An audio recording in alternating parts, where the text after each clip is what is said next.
نابینا ماں کی دعا۔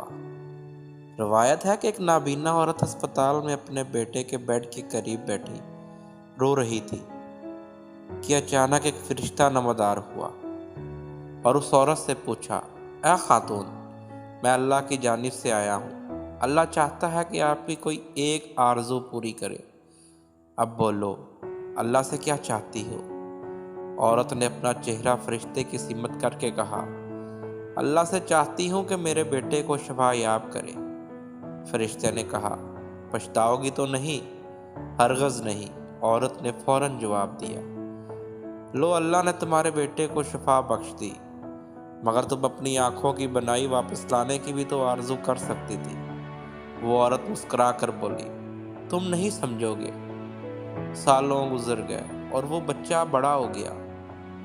وہ ایک پڑھ لکھ کر ایک کامیاب انسان بن گیا تھا اور اس کی ماں اس کی کامیابیوں کا جشن ہر موقع پر مناتی رہتی تھی۔ اس نے شادی کر لی اور اپنی بیوی کو بہت چاہتا تھا۔ ایک دن وہ اپنی ماں سے کہنے لگا، ماں مجھے نہیں پتا کہ یہ بات میں آپ کو کیسے بتاؤں، مگر مسئلہ یہ ہے کہ میری بیوی آپ کے ساتھ ایک گھر میں نہیں رہ سکتی۔ میں چاہتا ہوں کہ ایک علیحدہ مکان خریدو جس میں آپ رہ سکیں۔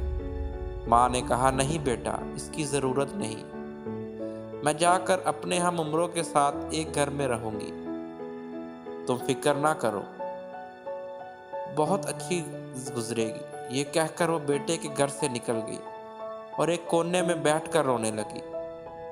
وہی فرشتہ پھر نازل ہوا اور کہنے لگا، اے ماں، دیکھ لیا آپ کے بیٹے نے آپ کے ساتھ کیا سلوک کیا، آپ پچھتا رہی ہو، چاہتی ہو کہ اسے بد دعا دو۔ نہ میں پشیمان ہوں اور نہ اسے بد دعا دینی چاہتی ہوں، تم کبھی ان باتوں کو نہیں سمجھو گے، لیکن ایک مرتبہ اللہ تم پر مہربان ہو رہا ہے اور تمہاری ایک آرزو پوری کرنا چاہتا ہے۔ میں جانتا ہوں کہ تم اپنی آنکھوں کی بنائی واپس حاصل کرنا چاہتی ہو، کہو کیا میرا اندازہ درست ہے؟